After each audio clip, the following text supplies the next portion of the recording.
It's such a setup, but there it is. It delivers. Yeah, well, those are good. Dennis, my friend, Hey, how are you? How may you be doing this May? maybe well, maybe not. No, good, busy, nice. Lots of Mea culpa? stuff to talk about. Yeah, I'm trying to remember this type of music that I want to talk to you about. If you've ever heard of it, it's called shoegaze. Shoegaze.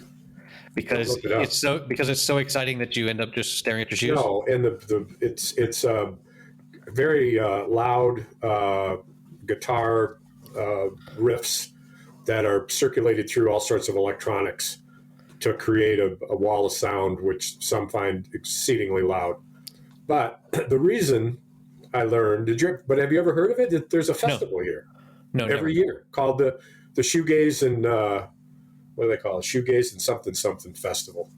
And I said, what the hell? It's here, and it's at Bell's Brewery. And then when I finally looked it up, they had 5 tracks of music, which 5 songs, which I listened to the first part of 3 or 4 of them, and they claim not to be the exceedingly loud, screeching electronic, but instead were more alt, what I call like a cross between a garage band, hillbilly country, and rock. I mean, it's just guys playing out in their garage or out in their yard or whatever.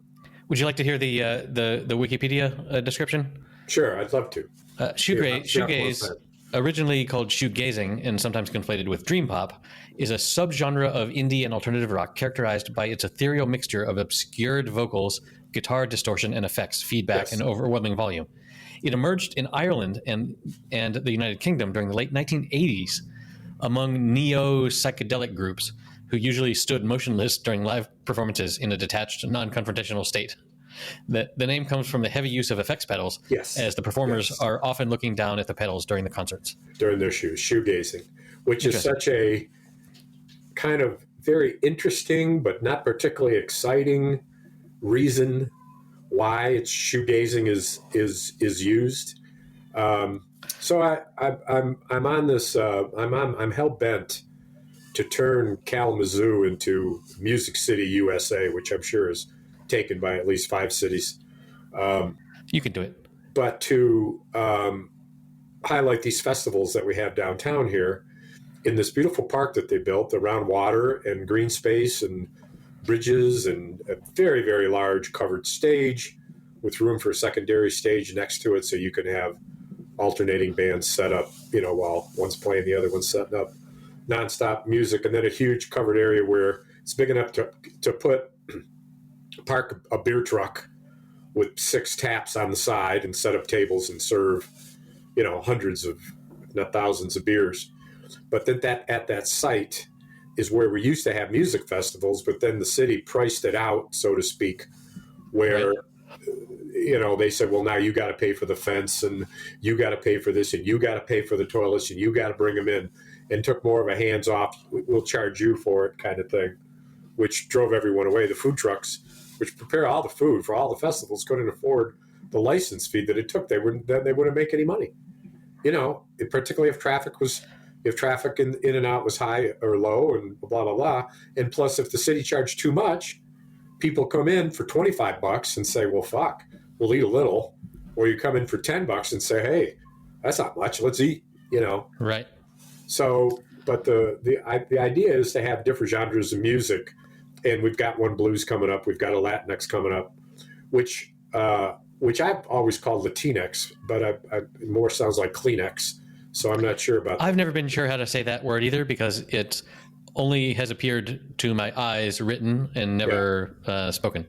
I think it's Latinx, but anyway. And so I've had the great opportunity to meet a Latino DJ who I've hired to come down. The group I'm working for is hired to come down and do a Latinx night with all these food trucks parked back in that area I described to you, right? So that the food was everywhere, free to get in, and 2 bands. And the DJ starts out for an hour and a half, and then there's a little break. and then a group that I've located it with his help. We hired them, called Grupo Fiero, is a cutting what he describes as a cutting edge Latinx band that's got, I think it's got 5 members. I'm trying to pin all that down, but so that's going to be fun and different, Yeah, cool. I want to get up there and play my congos, man. Whoa, whip out your congos on stage. Yeah, baby. Shock those walls with my balls. Where are we, in Australia? What the fuck? Bastards. It's what I want when I want a beer. Nice. What's that joke you told about the guy in the hospital bed? It wakes up. Yeah. I got it. I just saw a replica of it today, where it was someone in boot camp, where they the Australian nurse says, "Did you come here to die?" And the guy says, "No, I came here yesterday," or something like that. Yeah, that's the joke. Yeah, something like that. But yeah, but funny. The version I saw today was an Australian was in some sort of like Peace Corps boot camp, and the sergeant was American, and the sergeant said, "Did you come here to die?"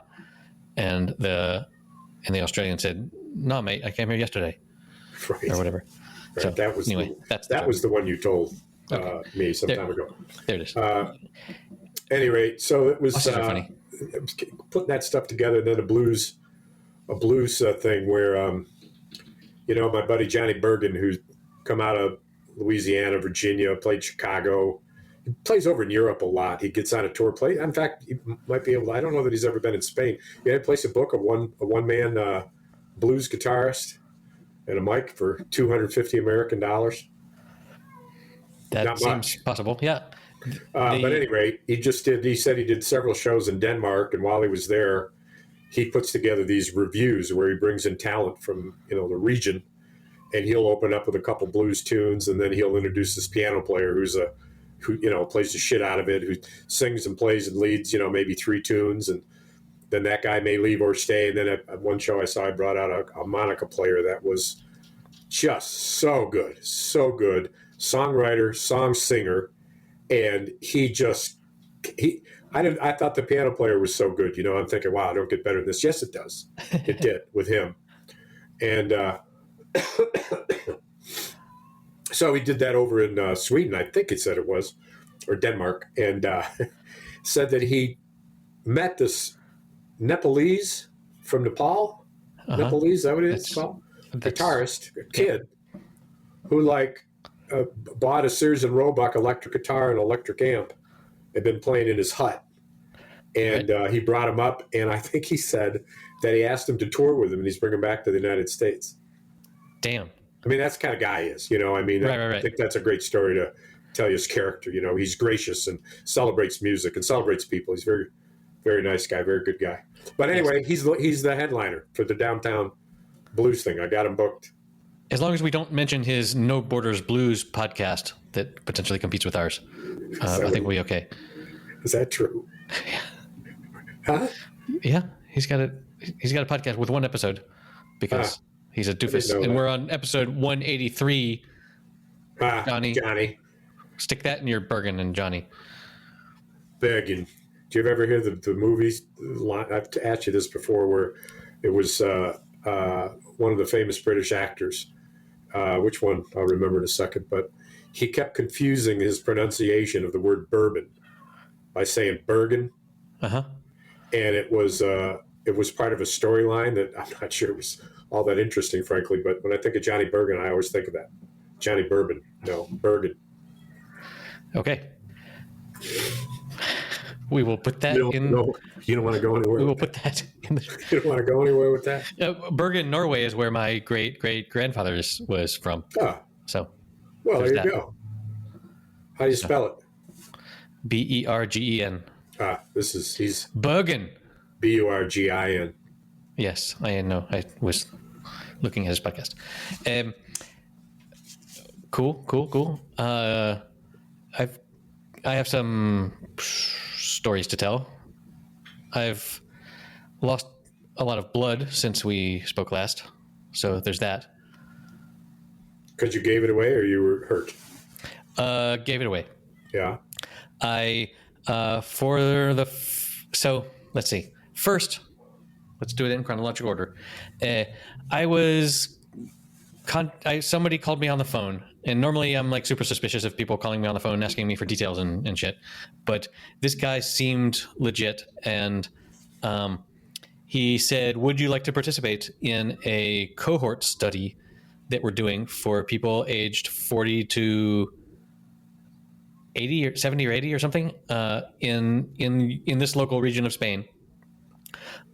What we would do is we would have you come in, and we would take some blood and some measurements, and have you fill out a survey about what your day-to-day life is like, how much do you walk, how much do you sit, and this stuff. And which you will do more walking now just because you're recording it. Well, yeah, I mean, potentially. Of course you will. Yeah. The idea is I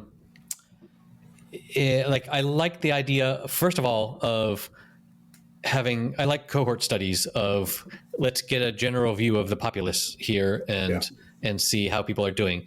But also, I have never really had anyone inspect my blood and see how I'm doing. Like, I don't really know what my cholesterol is like or anything like that, because you don't. I don't, because I haven't Don't you get annual checkups? Not annual, no. Really? So yeah. Why? I mean, I don't know. Like, I suppose I could, but I haven't. No, I mean, but how old are you? 40-something? 44. 44? Well, shit, man, you ain't no spring chicken every year. How else you gonna know if you get a suspicious thing, man? I know, right? So this is what. First of all, that's what appealed to me about this. Okay. And also they were like, we'll do this. You just have to come into the local hospital, which is like in the capital city of my region, which is a 30-minute drive away. So that was a little awkward. But I managed to, on the day that I had my appointment, which was last Friday, my wife also had a doctor's appointment in the morning early, also in a blood thing that she was having some analysis done. And so she went to that, and then I drove her to her work 30 minutes away, and then I drove 30 minutes back to the hospital, where I showed up there and was and they were like, fill out these forms, and boy, those forms make one feel so good about, like, these are all the diseases I don't have. No cancer, no diabetes, no this, no that, no this, Crohn's disease, none of this. And then they were like, okay, take this and go over there, and they took some blood, and it was more blood than they normally take for just a regular analysis. How many tubes? There were like 6 little vials that they took. This big? Yeah. Or that big? They were big long tubes, and that's a lot of blood. I was impressed by how. What color was it? How easy that is. It was green, most of it. But I'm impressed with how well oiled the machinery is to do that these days. Like, they just stick a thing in there, and then they pop in the thing and twist it, and then they pull it out, and it's just so efficient. So I did that, and then they said, hey, we'd like you to wear a bracelet that tracks your activity, especially your sleep activity, over the next 21 days. And I was like, sure, fine, whatever. And at that point, like, I hadn't seen what the bracelet was. I just knew that they had some sort of proprietary bracelet. And I had heard them tell other people while I was there waiting that you have to wear this bracelet, and, like, you can't take it off in the shower or in the bath or in the pool. And it's especially important that you wear it while you're sleeping. And I didn't understand exactly what kind of bracelet it was. And so I asked, well, I'm going to do some international travel soon. Is there a way for me to take it off to, like, go through security and stuff? And she was like, you're like the 500th person we've done, and no one's ever asked me that question. Let me go check with the authorities. Good for you. And, well, except not really, because it turns out it's just one of these stupid bracelets that my kids have, and they call a smartwatch. Yeah, I've got one too. It's charging right now. And got your steps and whatever exactly. You program it. And so it's easy to take off and put back on. And they were like, well, you have to take it off when you charge it. And I was like, well, okay. I didn't realize that it was a thing that I could take off. I didn't know if it was And what did thing they that I say had to about come the and have them travel? cut it off later or whatever. They said you'd have to take it off, that you couldn't take it off for the travel?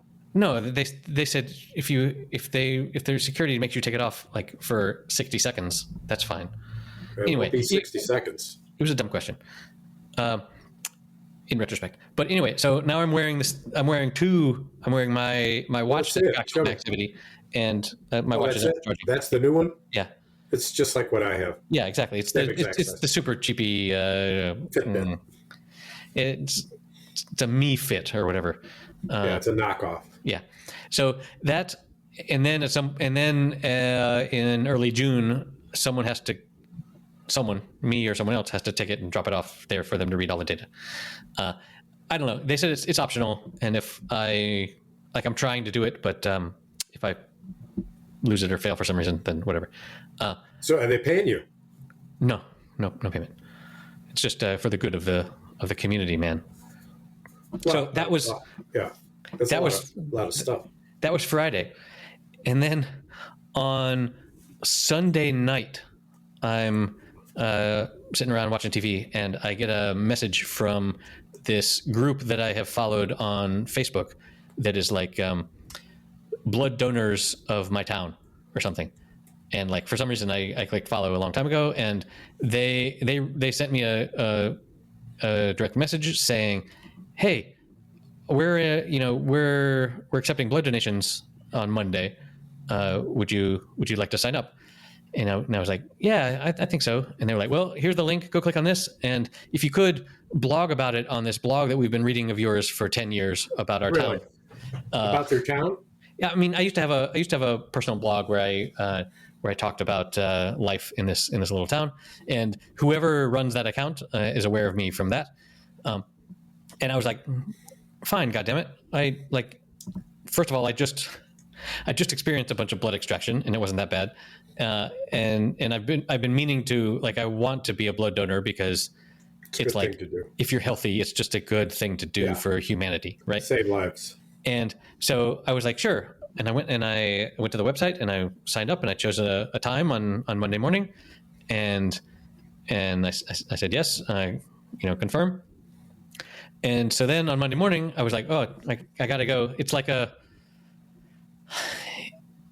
par 5 walk from my house to where they're doing this thing, and it's a portable thing. Like they go around to different towns in my region, and they set up these little places. Anyway, this was sort of an abandoned school that they had commandeered, and so I went in there, and they were like, "No, you're not on the list." And I was like, "Oh fuck! I thought I scheduled this." But they were not ready to turn anyone away. They were like, "Okay, fill out all this shit, and we'll get you hooked up." And so I did. It took a while. Unlike when you are giving blood for a test where they make you come in having fasted for so many hours, when you're giving blood, this was new to me because it's my first time. When you're giving blood, they want to make sure that you have eaten and have a bunch of sugar and energy in your blood, so you don't pass out. And they were like, have you had both solid and liquid breakfast? And I was like, I've had some water, but not a lot of solid. And they were like, well, choose from our selection of prepackaged sandwiches here and go eat that sandwich and come back in 15 minutes. And so I was like, okay, fine. It was a crappy sandwich, but whatever. So I did that, and I filled out all the new first-time donor crap. And anyway, I went in, and they were of course, they're super nice because they do this all the time. And it was interesting. They shoved the thing in my arm, and I had to sit there for like 8 minutes. And at some point I started getting bored, and I was just like looking around and stuff. And the nurse came over to me and was like, hey, Eric, are you okay? And I was like, yeah. She said, don't close your eyes. You just scared me. I thought your eyes were closed. We need your eyes open for this because they don't want anyone passing out, right? Right. Which was an interesting twist to me to this. Like, so you had to keep your eyes wide open. I had to keep my eyes wide open. Did you feel like Tom Cruise? Yes. Were you looking around for Nicole Kidman? Where is she? That's Eyes Wide Shut. What's that? The movie you're referring to is Eyes Wide Shut. Oh. Which is a stupid trick of the words. But anyway. So anyway, they Stanley Kubrick was so stupid. yeah, stupid Stanley. I think they called him. Oh wait, hey, I gotta interject here. We just touch on a movie. I saw last night The Fabelmans by Steven Spielberg, and I was I had heard about it. I knew it included his early life, but I assumed so wrongly that it went into his adult life. It didn't. And it ended when he was a teenager. It was all about him, more or less, becoming and then being a teenager. And it was fucking great. It was great. Michelle Williams. I laughed and laughed. It was so Seth funny. Rogen. What's that? Please tell me Seth Rogen plays Steven Spielberg. No, Seth Rogen plays Benny, who is the best friend of Bert. Yes, Bert, played by the incomparable Dano. What's his first name? Paul Dano. Oh my God! And his wife, played by Michelle Williams. Yep. And Rogen plays Benny, his best friend and a friend of the family, who the kids call Uncle Benny. It's a Jewish, as one would, family, yes. And the old lady who's Jewish is always quick to point out that Benny's not a member of the family. You call him Uncle Benny, he's not really a relative. There's no blood. But it's funny and touching and very, very well done. The lighting in it is so exceptional that it's worth mentioning. It's just Spielberg it's artistic, it's art, and of course that's a key theme, And there's a great scene. Well, no, I'm not going to do any spoilers for you, but we'll talk about it when you see it because it's worth you watching. So just quickly to go back to the blood thing, have you ever donated blood? Oh yeah, several times, many times. It was weird to me. This was my first time. Like, it makes sense what they did, but they pulled the thing out of my arm and they were like, "Hold this here," and then they ignored me for like 7 minutes. Yeah. And then they came over and they were like, "All right, let's tilt you up a little bit," because I was in this sort of aluminum, like they quickly put together and could take apart sort of dentist chair sort of thing, because it's a portable thing. And they brought me up a little bit and they left me there for a little bit, and then they were like, "Okay, now they slowly brought me back to that's standing." more than what I'm used to. And they were like, "You have to have some juice right now. What kind of juice do you want?" And I was like, "I don't know, orange juice." Yes, me too. So we're so alike in so many ways. So anyway, and then you stand up, or you steady on your feet, and and then they made me sit down in the lobby waiting room sort of area, and they said, "Here, have a can of Diet Coke, drink this whole can, and then you can leave." And so I sat there, and then just to make sure that you don't. What if you'd said, "I'm diabetic"? They'd give you some more juice. It was diet. No, well, I don't know. They gave me an option. They were like, "Do you want water or this or whatever?" I see. Like, we just need you to. I think the forcing of the liquid was both to hydrate and also to force you to be there for another 5 minutes in case you pass out. You passed out after you left. Right. So anyway, then I walked back home to par 5 much slower than I had walked there the first time because I was all lightheaded and stuff. But you were overall, they took a lot of blood. I feel like I don't know exactly how much, but it felt like about a liter. The most that's what I would have guessed. The most I've ever given is 3, maybe 4. For what? Those tubes.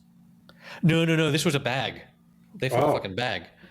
Like I feel like it was several quarts. Well, then you wouldn't have any blood left. You only got 5 quarts of blood in you, if my memory is correct. Okay, well, one quart then. But anyway, I was light on the head. You were a little light on your feet, were you? Well, light in the head, yes. And but anyway, that was a cool experience, and I'm glad I did. And they said in a couple months, I'm going to receive a card that says you are an official blood donor. And to be honest, I don't even know what my blood type is. Like, no one's ever done that analysis for me. I suspect that my previous cohort thing is going to give me back results faster than this is. I've always known, and then I always second guess myself, but I believe I am B. And every time I second guess myself, I find out, no, actually, you were right. So I think I should feel confident. I think your blood type's C, Dennis. What's that? I think your blood type is C. Why? You're not good enough for B. You're A. That's nice. What are you picking on me for, man? So anyway, there was that. I've got other family stories, but you're welcome to talk about something. I'm just stunned with the turn of events and Succession. Yes. And America Decides, although does really America decide? I have, and besides being just a roller coaster of amazing camera work, dialogue, just amazing. I have this huge thorny question that I don't necessarily want to raise at the outset, although I will if you're interested in it. Thorn me. Well, so this theory that Roman has is that Mencken is the guy for them because he's going to sour the Mattson deal, and his promise to do so, put that in quotes. And that's why they should deliberately fuck up the outcome of the election and predict it wrong. They know full well that they can't elect a president, that it goes through all sorts of court stuff, and eventually Mattson won't be president. So they're risking all this, assuming, of course, that the institutions hold. If they've destroyed, as they did, 100,000 ballots in Wisconsin, they'd have to give those people a chance to vote again, and that would delay it. But you can pull that off in weeks or a month, and it isn't going to stop Inauguration Day. But here's the thing: is that they went to all this great trouble to do it, and they don't. That doesn't mean anything about the deal with Mattson. Well, except that I think the deal is going to happen before all of that court shit happens. Oh, so that it's as the president-elect. Or the president supposedly elect. Or the president competitively, who knows who the fuck is it elect. That's my reading. That's a great point. That, you know what? Good for you. You score one. Sweet. That's very good. And you're usually so dull-witted about these things. I'm quite pleased, quite proud of you. I think having a little less blood in your body has helped your brain. Indeed. Maybe slog out some of the fucking crystal meth or whatever it was you used to work 12-hour days. I don't know what you do, but the apparently the creators of the show actually first of all, they consulted with Schultz, with election Eric experts. Schultz, from the Obama campaign, and other people from the Bush campaign, and they also specifically talked to the election officials in Milwaukee, and they were like, "What would happen if this happened?" And they walked through all of the, and man, it's Mencken's people are the ones who set the fucking truck on fire. That's already been alleged. Consistently. The interview I heard with some of the people that gave these ideas, the interviewer asked, "Aren't you worried that you're like giving ideas to people because already our democracy is in fucking shambles, and wouldn't just because we could theorize a problematic scenario where a bunch of ballots burned, does that mean we should like tell everyone that that's a thing that could fuck everything up?" It's super scary because they're getting so close to reality, and the nature of calling an election and declaring victory, like 2000 in 2000, where Gore called and conceded to Bush. I think that that one call might have changed history, because that made it so that everyone expected one outcome, and their expectations might have like created that outcome. I don't know. It's a super thorny scenario, and it's kind of creepy, scary how close they're getting to what reality feels like, and also to the improvements in AI. Also, just how off the cuff whim, Oh, yeah. cocaine, like decisions are being made in these places where it's like, what's best for us? Like I feel like the creator is whose name I've forgotten at the moment. Jesse something is super like cynical about these things and wants to point out these what's happening. Right. But I think he's also not entirely wrong. Well, the interesting this is so jolting because while Logan's death, as consuming as it is, changed the environment completely. It didn't give us any clue as to who would be triumphant among the three children. This last episode lets us know that Shiv is out, Greg is in, Tom is out, Kendall and Roman are running the shit. At the moment, I think Tomorrow's the funeral, bro, and then there's one more episode. It's the next day. yeah. Right? According to your theory. And you're right about that, by the way. Yeah, I think shit's going down at the funeral. One of the podcasters I heard talking about this show was like, I want whatever hangover cure these people are using.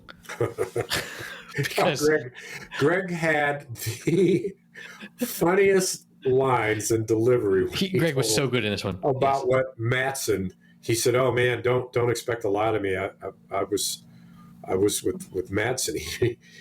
He made me dance with an old man who I didn't want to dance with, and the old man was very confused. And we drank drinks out of stuff that you usually don't drink." Yes. And Tom went halfway fucking crazy. I thought it was. I saw an interview with Greg's the actor, and he said that the wasabi in the eye scene. That was the funniest fucking moment. Is probably the best. He said that is by far the best scene I have ever done. Yes. And he said, I think the best scene in all of Succession. So funny.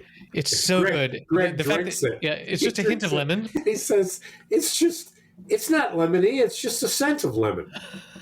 Which anyone who's ever had a sip of LaCroix understands. Yeah, right.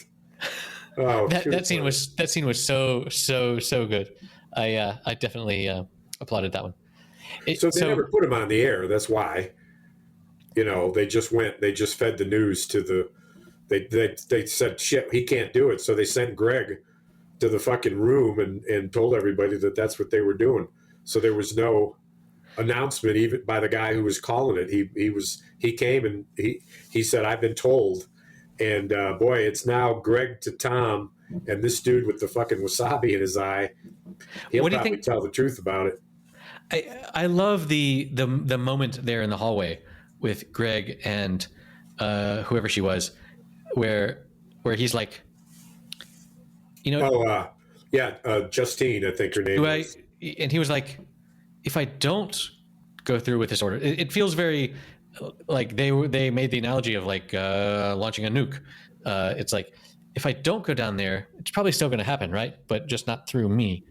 And I love that sort of analysis of like, it doesn't have to be me that breaks democracy.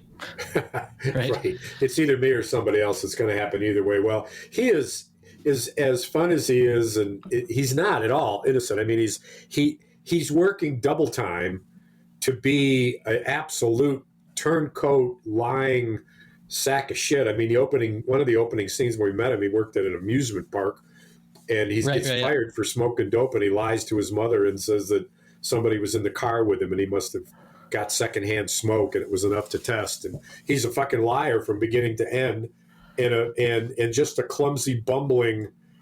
But at the end of the day, it's all about money. He comes out on top here. Yeah, he turns fucking witness against Shiv, totally against Shiv. That scene where it's just Shiv, Sarah Snook, observing the discussion happening on the other side of the glass. Yes. wow, that's some fucking acting right there. She knows she's busted. And And he comes in, and Kendall, just after her hugging him and patting his back, and you're a good guy, and you're a good guy, he's absolutely furious. And here he is in the closing scene. Once again, we have a closing scene once again, which is a look on someone's face that is worth 1,000 words. And his apparent, to me, remorse, or considering remorse, or on the edge of remorse, but still saying, what the fuck have we done, tugs at this thing about him, which he is so torn between being, he wants to be a good guy, but he's not. Right. Power versus he never calls goodness. his daughter. Yeah. He has his show of affection is to have a fucking big fucking van follow his fucking kids around to fucking keep sight of them, whatever. Never called her, apparently. But Roman he's fucking crazy. He's an anarchist. He's a narcissistic anarchist. False flag. Anytime someone says something he doesn't like, he says that's a false flag. Oh yeah, false flag. He just keeps doing it. Remember the episode where they said, Dad, it was his birthday, or it was what's Connor's wedding, and they were out, and he said, well, Dad, you what are you here for? Why are you saying you want to reconcile me? What do you want to reconcile? What are you sorry for exactly? Fucking beating Roman. And they shoot to Roman, and Roman shrugs his shoulders. He's, as usual, half laying, half sitting on a couch, and shrugs his shoulders. He says, "Oh shit, everybody beat me. I was just so fucking annoying." Yeah, he's not any different now. Indeed. And Kendall was very pensive in this episode because he's torn between wanting to do. I don't even know if he understands that the right thing is the thing that will help his family, but he's torn between siding with Jimenez that's going to be better for his family, or Mencken that. More than anything, he's like a sponge.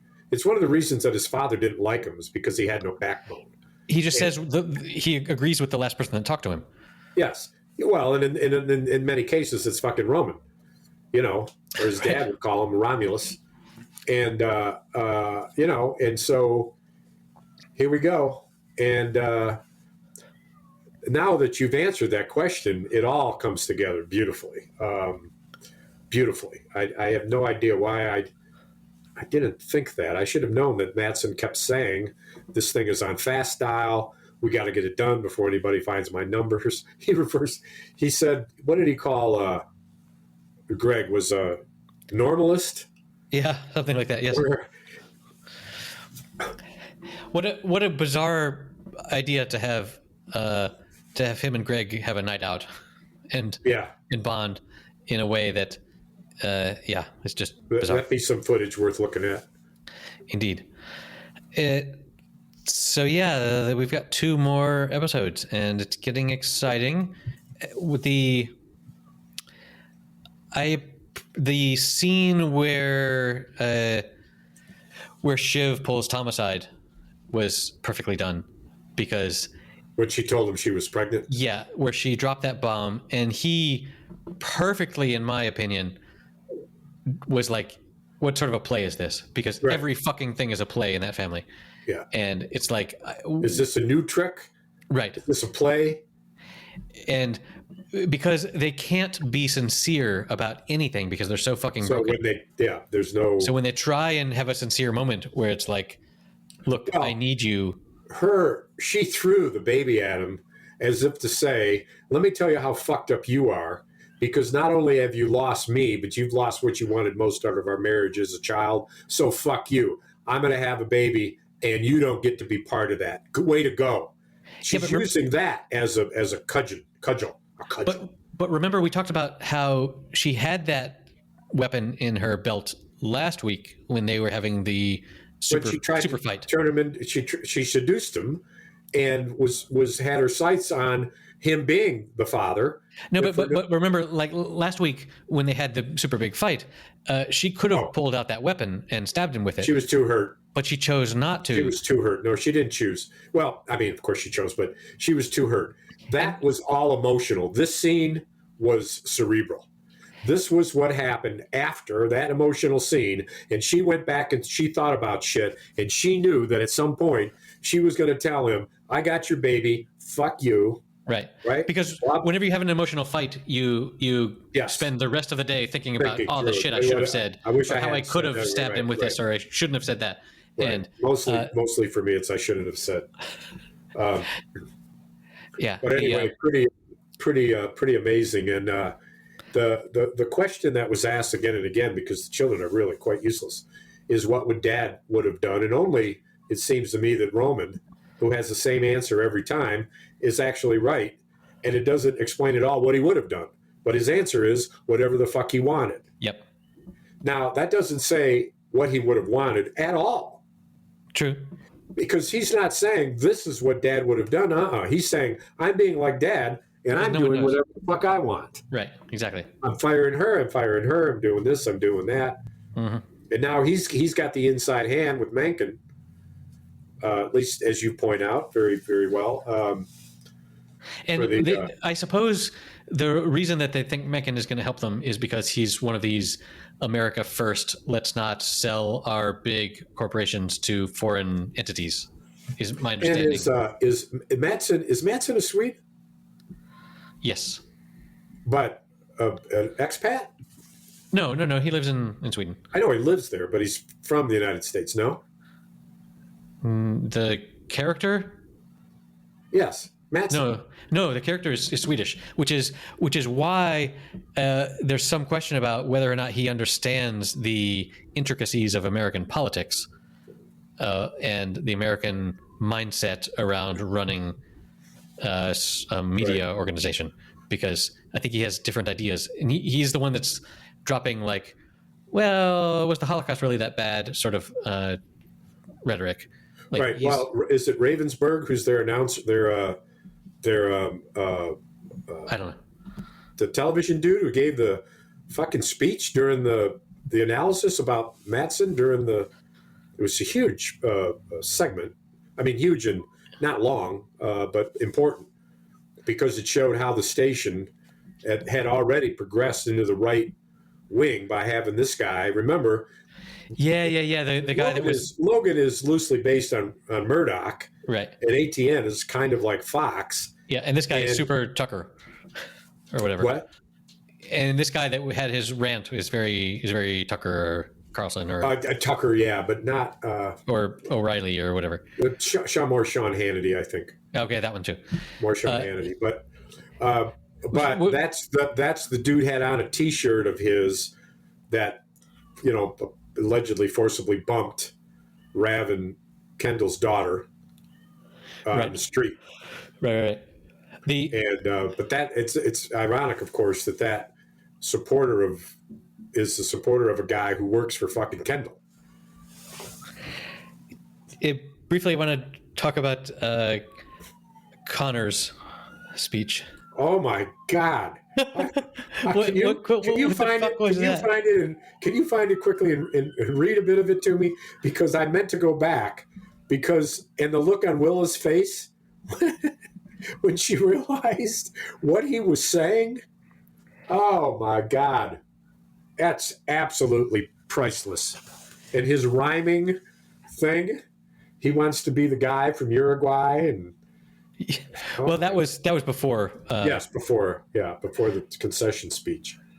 Spent $100 million on a fucking fling. He said, and I love the I'm a billionaire, so get over it. Yeah, and I'm gonna and the con heads are gonna. They're coming to get you. Yeah, it was very January 6th. Sort of craziness. Well, and I've got Willa is just the most vacuous character, who she's wondering about all this stuff, and she says, "Oh, breakfast in Vienna, dinner in Venice." Oh, okay. All right, I found the transcript. He says, quote, "My fellow Americans, it's becoming clear tonight that as far as we can tell, Mr. Jared Mencken will likely be the next president of the United States, and I, for one, wish him well. For although I set out a clear and compelling path, America, in her divine wisdom, has chosen to take another. Well, good luck. And I'd like to say to my fellow running mate, who I will not dignify with a name check, but had that woman not dropped out and then had not gone and then I had not replaced her with another figure who turned out to not be able to bear the weight of a public scrutiny. Had I not betrayed those two jackrabbits, who knows? Politics of envy, ugly game. I happen to be a billionaire. Sorry. But corrupt bipartisan system zombie marches on. And so I call out to my friends tonight, to my people. I say, conheads, I salute you. In America, be afraid. Be warned, for the conheads are coming. Thank you, and God bless America." And Will, then the cut to Willa's face where she's like, what the fuck is my husband doing? There goes the ambassadorship. Or any fucking thing. Yeah. Like what a... But it feels like he represented the emotion of of what is behind every single concession speech. It's like, yeah, right. Good luck. Thank you, but you chose the loser. You chose wrongly, and fuck all y'all, and fuck all good y'all. luck. Fuck all y'all. But that's sort of like what all concession speeches have behind them. It's a good T-shirt. It's probably already printed. Fuck y'all, but y'all. That was so deep. So let's drop Succession. Dennis, we're not recording next week because I'm traveling. Well, let's see. Next week. So therefore, this series will end before we talk next. Oh. So there are 2 episodes to go, and we will have all the answers by the time we speak next about Succession. Tuesday the 23rd. That's the day I'm not talking to you. Well, that's not next week, bro. Oh, yes, it is. I'm sorry. Check your math. I lost a week. Today's the 16th of fucking May. Seems like it. But way to... Well, Memorial Day, or the day after Memorial Day is Tuesday, the 30th. Well, so I want to mention this, though. We got to talk about Barry a few minutes, but I want to tell you that I saw the 5th and final episode of Waco, The Aftermath. Yes. Which each of those, by the way, is only 5 episodes, each of the series. Uh-huh. So they're not these mega 10s that are... Sure. Right. But the date of April 19th is important, which we just passed not too terribly long ago, whereas that was the date of the Waco raid, and also the day that they, replied with the bombing of the Oklahoma depository building, which is where, by the way, the decisions on Waco were made by the region's FBI in that building. That's why they bombed it. Yeah. Good old Timothy. My story about that bombing is that was the first and last, when that was the news on television, that was the first and last time I was ever stung by a wasp. Like first and last? I haven't been stung by a wasp since.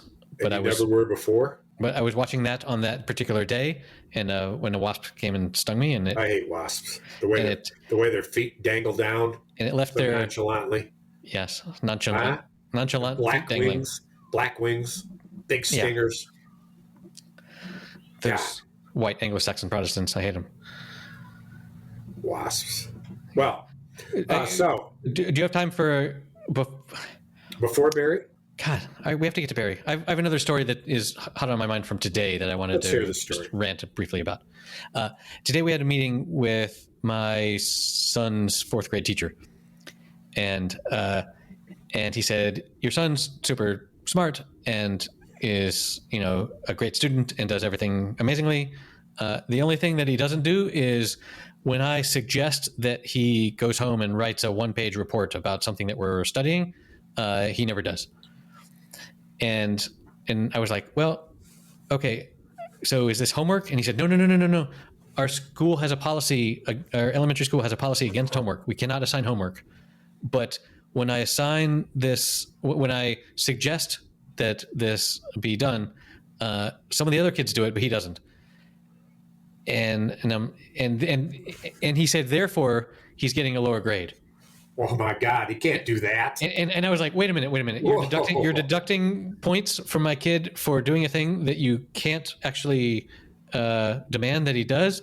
You should give him extra credit because he's made a decision on his own. He's seen through the system and he solved the problem. Right.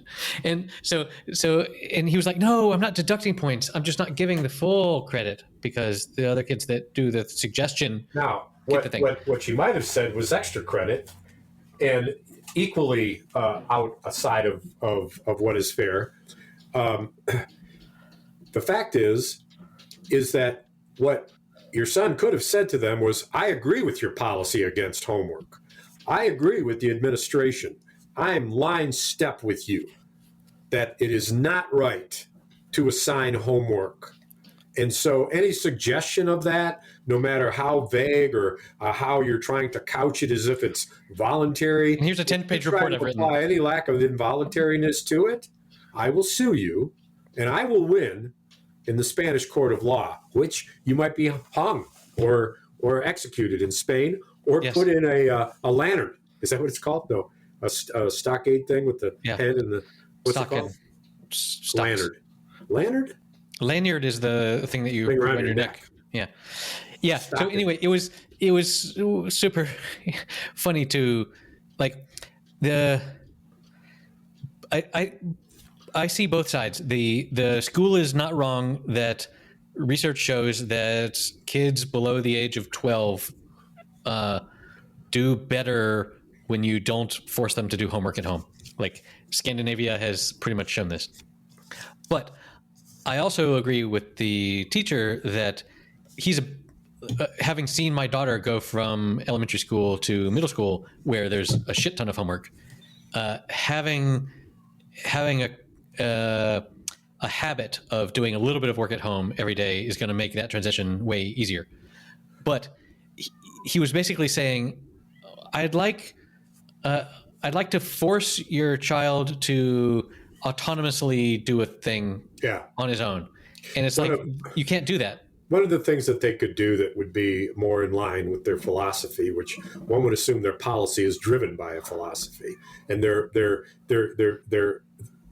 fucking with their philosophy by doing this thing. What they might otherwise is say, we encourage you for an hour to do anything you want to do that's mildly academic. Just read something. Doesn't matter what, but find something to do on your own and set aside some time to do that because it's a good habit.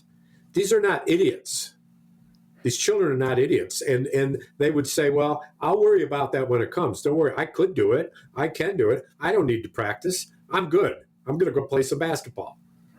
Or in this case, video games, but yes. Well, yeah, in most cases, probably.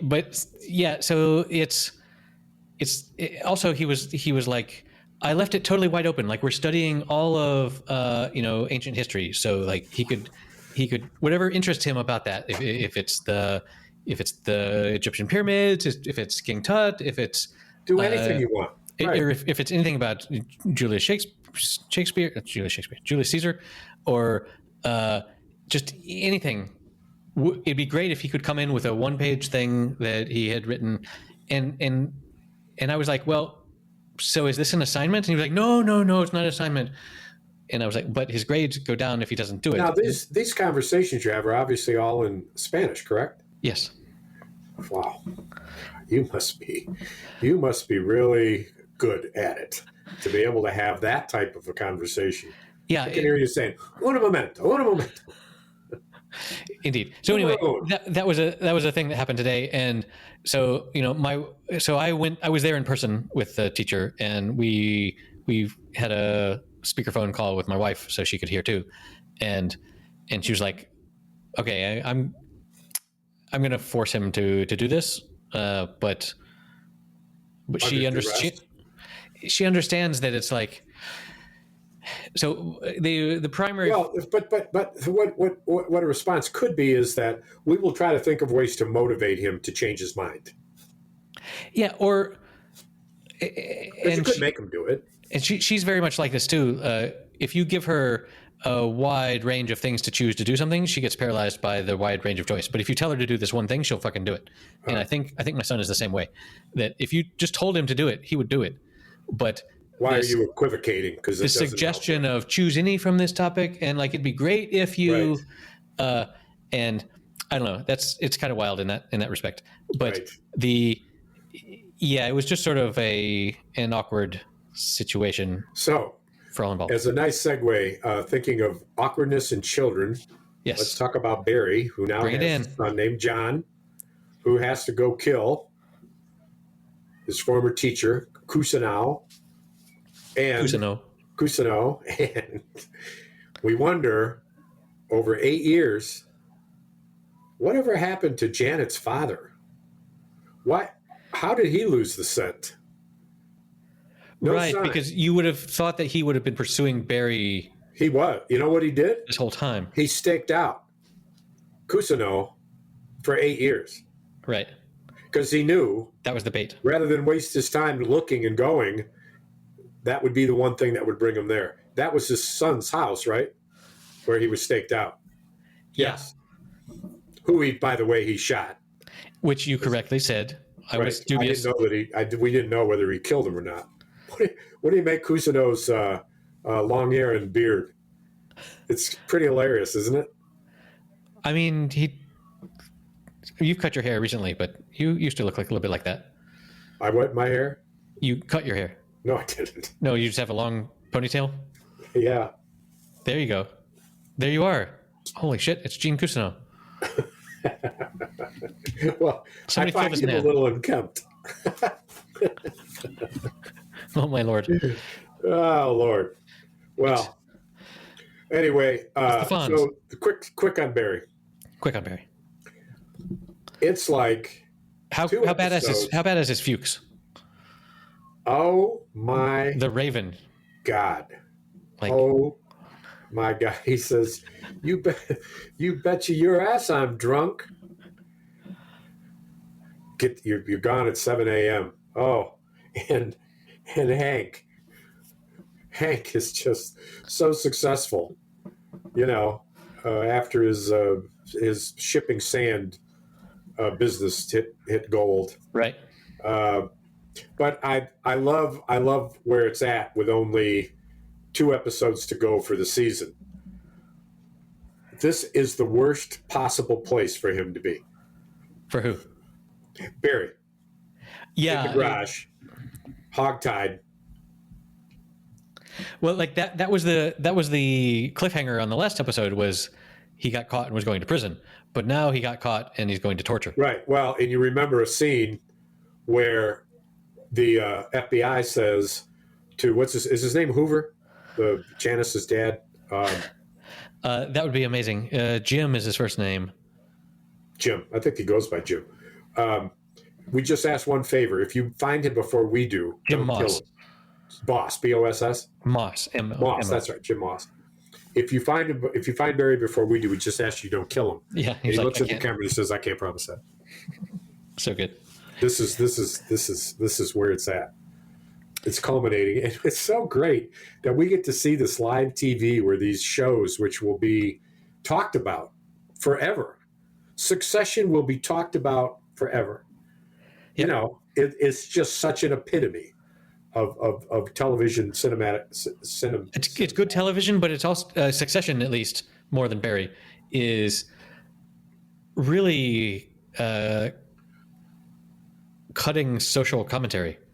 Like, yes, it's talking about the real world. Barry is not the real world. No, right, and Barry is a farce. So how about Sally's downhill trajectory in alcoholism and her giving her son a couple of shots of vodka before the skinny dude, all dressed in black fucking ninja, who she was going to blow and then ended up almost threatening to kill him.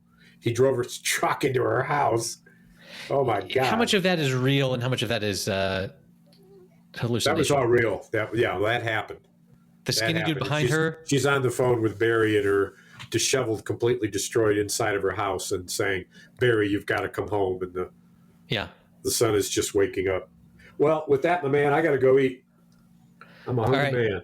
I got to go give some vodka to my son. All right. See you in 2 weeks.